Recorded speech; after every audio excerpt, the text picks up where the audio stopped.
morning, brothers. Good morning. Nice to see such a lively bunch, right? Having some fun and everything on a Saturday morning. It's great to see a full room too, I must say.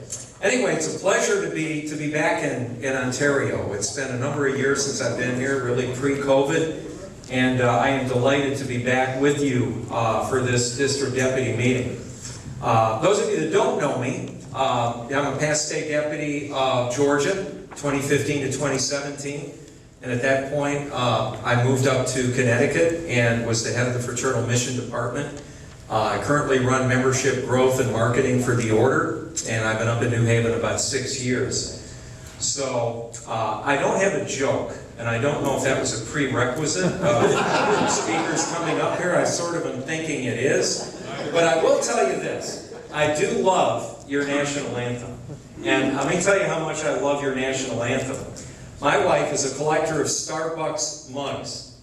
Everywhere we've traveled, she gets a Starbucks mug from that location. And every morning, I pour her a cup of coffee before I go to work. And whenever I pour her a cup of coffee in the Canada mug, which I do on a regular basis, I give it to her singing your national anthem.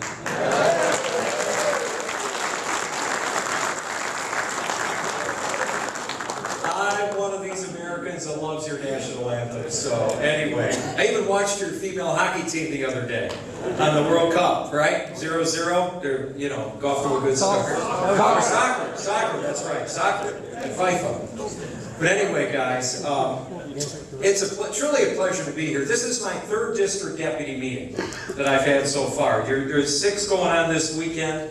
And I'm delighted to be here. I wanted to come to Ontario because it's been a while since I've been here. But what I'm going to share with you are some thoughts and best practices for how you can have a really good year this year. Things to focus on. Because, you know, as Archbishop Dampu said, your role is really important. You know, you have one of the most important roles in the Order, in growing the Order. And let me start by thanking you. I'd like to thank you all for the great work you did last year, recruiting 1,857 men. Very impressive. One of the highest intakes in the entire Order. Congratulations. So what I'm going to share with you today, guys, is a lot in about 20 minutes. I'm going to try to get through it pretty quickly because I don't want to get one of those bad lights flashing at me that you heard about from Earl earlier this morning. I will tell you this, the presentation I've got, you can access it, so don't feel you have to write anything down. It'll be available to you at your leisure following the meeting. But anyway, what I'm going to cover is really these areas here on this agenda. You know, your role as leaders, your responsibility as leaders, and leading on various different aspects of membership growth, membership experience and programs, and the importance of getting off to a fast start. You know, and overall, this presentation I'm going to share with you is one that every district deputy in the Order is getting at these meetings. So this is nothing unique to Ontario, and everybody's hearing the same thing. So anyway, your role, guys, you know hopefully that you are critical to the growth of the Order. Anybody here that doesn't think that, right? You know, you wear a lot of hats, and we couldn't succeed in Ontario and in the Order without your efforts. You were critical to council's success. Now, as leaders, what does that mean overall? You know, let me just put up a couple of thoughts here. You know, believe me, we all know how tough it's been coming out of COVID, right? All the challenges that you've had to face, with councils getting engaged, men coming back to church, councils that are zero recruiting, getting men re-engaged again. There are a lot of challenges, right? Every head should nod, because we've had them Order-wide. And you've had them here in Ontario, where you were hit hard. So the other thing, too, is we know the church needs our help, right? You know, statistics show that, you know, after COVID, mass attendance is down. So we need to get that back up. And here's one thing that I think is really critical. You know, everybody's got excuses, right? We all know that. But, you know, as leaders, we can't accept excuses. We've got to acknowledge how people feel, but we've got to really set the tone and go forward and encourage and inspire guys. I mean, that's really where we need to be as leaders. That's part of the key role that we play overall. You set the tone for council growth and member engagement when you go and meet with your councils and you have your district meetings overall. So just remember that, guys. You know, everybody's coming out of COVID now, which is good, great thing. We're getting people back together. But, you know, encourage the heart. That's a really big thing, particularly when you're dealing with your council leaders overall. You know, a couple of things here. You know, I put up here some key traits of effective leaders in your role that you have to consider and wear, if you will. You know, you need to be positive. And I would argue that your second and third bullets that I've got up there are probably two of the most important things you've got to do as leaders of your districts. You know, if you have your district meetings and your guys don't leave inspired and motivated, it didn't work, right? I would ask you this, and again, this is a rhetorical question. Those of you that are second year, third year, you know, even more than that, district deputies, hold the mirror up to yourself. What kind of a job did I do last year in inspiring and motivating my council leaders? Where might this year I put a little more focus to do a better job? How can I do that? Because guys, leadership is all about inspiration and motivation, okay? And if you guys really could leave your meetings and get your guys motivated and inspired, they're going to perform for you. Truly, they will. That's key. And then teaching and training. Lord knows, we all know, right? Everybody needs training. We can't do enough of it. You know, in the state and in Supreme, you know, we've got a lot of Supreme training that I'm going to talk about briefly in a minute in terms of where you can access it and what's available. But again, you know, the key with this is find out what training your councils need and make sure you get it for them, whether it's through your state leaders or through us at Supreme. Either way. You know, the other thing too, develop district and council plans. That's important, right? What is your district plan? Are your councils using the fraternal planners? How many are? Show of hands. How many councils use the plan? That's pretty good. Guys, I don't see all the hands up. I would say this. You know, we put those fraternal planners together for a reason, right? You know, Bruce and the state team are expected to fill out a state plan for Ontario. Guys, as district leaders, make sure every one of your councils fills out a fraternal planner and has their own plan. And more importantly, make sure you see it and approve it. If that hasn't been happening, that is a best practice. So I would encourage all of you to make sure that you do that when you go back to your councils. That's very, very important. You know, we try to make that fraternal planner better every year. So again, have your councils use it. It's a really good roadmap to success. You know, a couple of other things I want you to think about here as a responsibility. Execute and measure, right? As leaders of your districts, you should always look to execute well and measure and share best practices on a regular basis. When you see a council doing something well, you know, share it across the board. You know, communication is key, right? You all know that. You can't be at every single meeting, but make sure you're staying in pretty effective, regular communication with all of your district councils that you've got. And also accountability is key, and enforcing accountability. I would say this, when you have your district meetings, and you go back to your meetings, make sure that every one of your leaders of your councils knows what you expect. If they should not leave that meeting unclear on what you expect. And your expectation should be specific.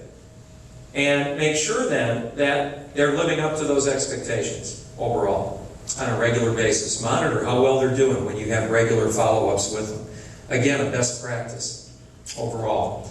Okay, moving forward, a couple other things. Being present is key, guys, and I mean by that a couple of things. You know, attend council meetings, have regular district meetings, use Zoom or Microsoft Teams or GoToMeeting, virtual, you know, technology tools to have meetings as you see fit as well to stay in touch with everybody. You know, advise grand nights on how to improve. You know, you're a leader. If you see things that a council can be doing better, tell them what they can do and where they should put the focus. That's really, really important. Here's another area of leadership. Helping councils find the right talent. You know, do an assessment when you have your district meetings. Are the right people in the right positions at the council? Is the membership director a type A personality? Or is he a guy that really doesn't like going up and talking to people, but he's a buddy of the grand night, right? You know, a lot of councils don't do as well as they should do because they don't have the right people in the right positions. So guys, I'd encourage all of you to really assess how this is working with your councils when you go back for your district meetings. With the new slate of officers, do they have the right guys in the right positions? Are they doing it the right way? What training might they need in order to do their job well? The other thing is best practices, guys. You know, it's real important to share best practices. You got a council that's really good, let's say, at recruiting young people, or getting people to come to events, or doing programs particularly well. Find out what they're doing and share it with the other councils. I mean, that's really, really important to do on a regular basis. Now, going back to basics, you know, we've got Delta Church Drive training. All of you hopefully know about that. Again, if your councils are struggling with doing a church drive right, we've got a template on how to do it effectively. This is an important one that I put up here, and I want to just talk about this for a minute. Every council, all of your councils do great events, right, guys, during the course of the year, right? When I was state deputy of Georgia, during Lent, I had councils that absolutely were getting tons of people coming to fish fries on Friday nights. But did they do it as a membership event? No. They were more worried about cooking the fish, taking the money, cleaning up, and selling tickets, right? But every event that a council does should be a membership event. And right? And how do you do it right? And guys, as leaders, talk to your councils about that. You know, promote it in advance. Have what I call it, a fish fry, for example, a roving ambassador that walks the room, that talks to people, that thanks them for coming, that passes out maybe a flyer on activities that the council does, maybe showing a video of council activities, and information on joining the nights. You know, we could join now online free, right? With Blessed McGiving. That's not going away. So anyway, ensure that whatever events your councils are planning to have throughout the year, they make them a membership event. You know, and again, the one-on-one recruiting talk track. You know, you might want to do a role play too at your district meetings. Hey, you know, when you recruit a new knight, what do you say? Hey, would you like to join the Knights of Columbus? I mean, is that the first thing you should say? No, really. You know, you want to talk about who we are, what we do, what's in it for them. Why did you join as a member, right? What's in it for you? How did you get benefit from your membership overall? You know, don't just immediately say, hey, do you want to join the Knights of Columbus? So kind of coach your council leaders on what talk track people should use when their members go out and try to recruit. You know, membership opportunities, guys, I'd like to ask you to think about these. You know, I'd encourage every one of you to at least plan one exemplification in your district per quarter. More if you can. That's key. Find a council that can do it, recruit to it, promote it, and stick to it, which is really good. You know, promote the incentives that Bruce and the team have here in Ontario and that we've got in Supreme. I'm going to share with you some of those at the end of my presentation here this morning. I'd encourage you also to think about designing your own district incentive. And it could be simple. You know, create some competition and fun within your district. You know, take the winning team in a given quarter to dinner. Host something. Host a barbecue during the summer months. Do something fun to get people together. You know, a lot of district deputies are doing this. And again, it doesn't have to be expensive and it doesn't have to cost a lot of money, but it can create a lot of fraternity and fun competition within your district, which is good. And again, online membership and our virtual exemplifications, please promote them. I will tell you this, that we have got a Spanish exemplification now that is available online. It was recorded at St. Mary's. So those of you that have, you know, Hispanic opportunities for membership growth within your districts, know that. That is available. We also do a regular monthly Hispanic coordinator council, or conference call. And that's conducted by Jose Jimenez, who is on my membership team.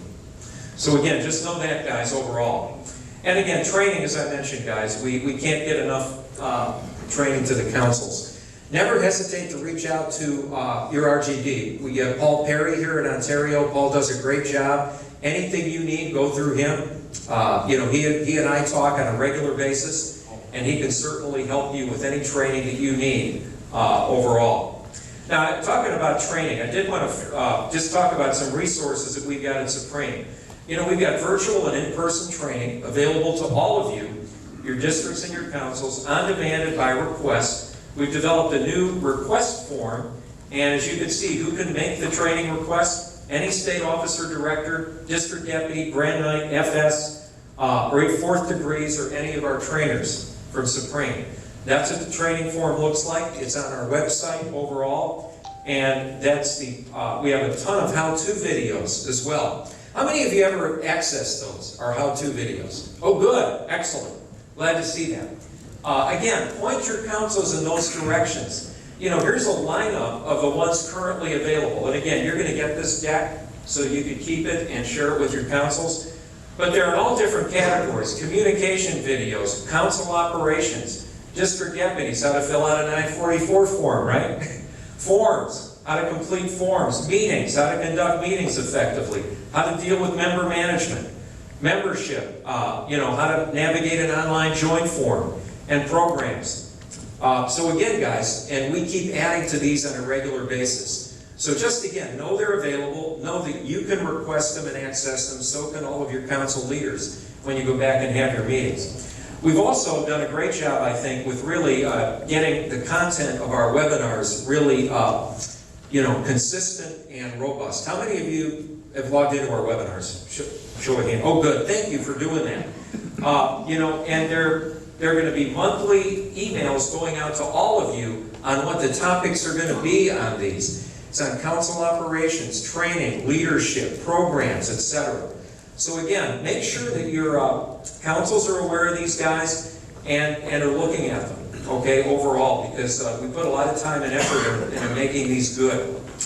Also, the Fraternal Leader Advisory. Are you guys looking at these regularly? Hopefully? Yes? Good. Okay.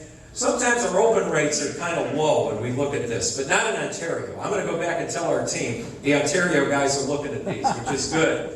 So again, these come out on a regular basis. The FLA comes out the first and third Thursday of every month. It's in English, French, and Spanish. It goes to all state officers and directors, all DDs, and all council officers and directors. And, we've tried to, what I would say, get away from what I'm calling one-off emails, where we're sending out too many emails to everybody, and we're trying to put it all in one document on a regular basis so that you all could look at what we feel you need to know from Supreme on a regular basis. So guys, again, call your council's attention to these and make sure when you have your meetings that they look at them. Because, there's a lot of information in there that can help them be successful. Additional resources, we've got plenty of program guides. I mentioned the planner. We've got leadership guides, council recovery program that came out after COVID, Eucharistic processions, guidelines for conducting council meetings, etc. Star council checklist, star district checklist. All of these are available. Easy to order, so guys, just know this and use them if you need them for your councils overall. A couple other things too I want to talk about on programs is faith and action programs. And let me just put a couple of things up here. We've done a really good job, I think, overall, of increasing the council's implementation of our faith and action programs. That's really, really important. That's where the order is going. We've got Vivat Jesu prayer books that could be ordered in quantities of 30. They're only $5 a book, and they're wonderful. We've had a lot of councils that have ordered those already. They can be ordered through our resources. There's Eucharistic procession materials that could be ordered as well. And again, make sure that our programs are being promoted on a regular basis. And guys, when you think about programs, we all know programs drive membership growth, right? Guys join because they want to get involved. So again, make sure that everybody at your council is aware of all of our current programs in every one of the faith and action categories. There's going to be more talk about that at this meeting. The ASAP program that we've got has really now generated over $6 million in contributions, which is really wonderful. The Supreme Knight's goal was 5, and it's now over 6. And you're going to hear a lot about the core meeting at this session today. I'm not going to say anything about it. You're going to hear it from Marcel. But the core meeting is really a key priority of Patrick Kelly.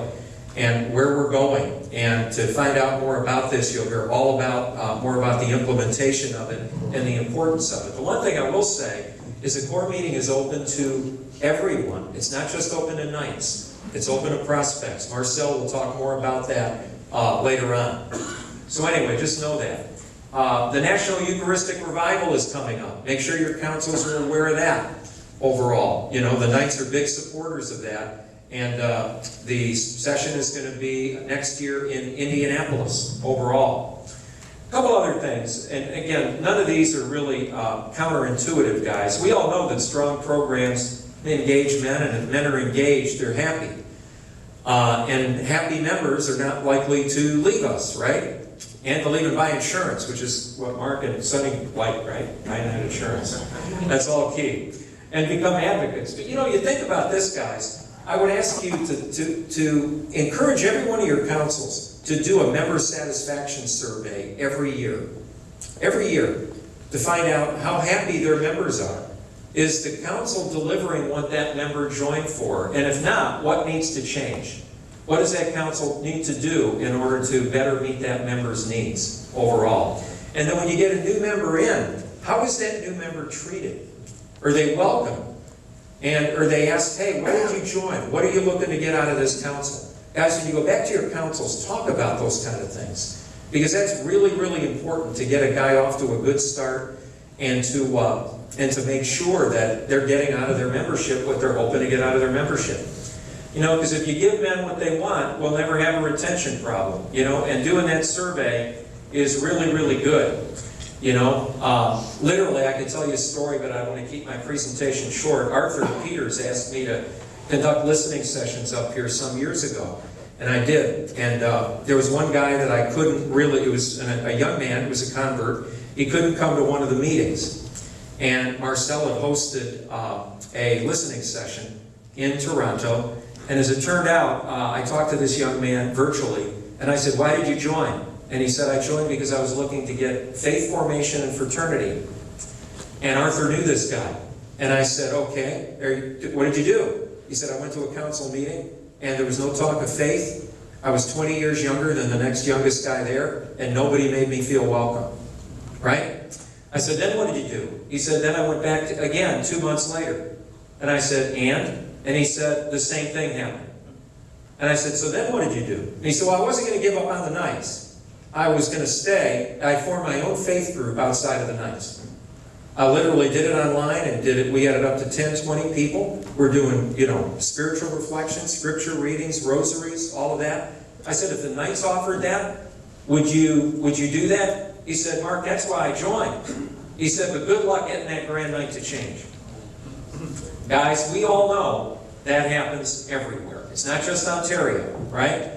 You know, the key that we've got to do, and I ask you to really put a focus on this in your districts. Talk to those Grand Knights that have the attitude, this is the way we've always done things at this council, and that are not open to change, to be open to change, and show them what's in it for them. Because if we don't do that, we're not going to attract these younger men. And they're going to go away and they're going to find what they're looking for someplace else, and we can't afford that as an order overall. Okay, I want to keep moving here. You guys know about STAR, right? STAR is what every council wants to hit. We had a record number of STAR councils at Supreme this year, which is great. And you guys did a really good job in Ontario with STAR Council, so I tip my hat to all of you. Hopefully, how many of you got STAR District last year? Couple of hands. All right, couple of hands. Congrats. How about a round of applause for these guys, right?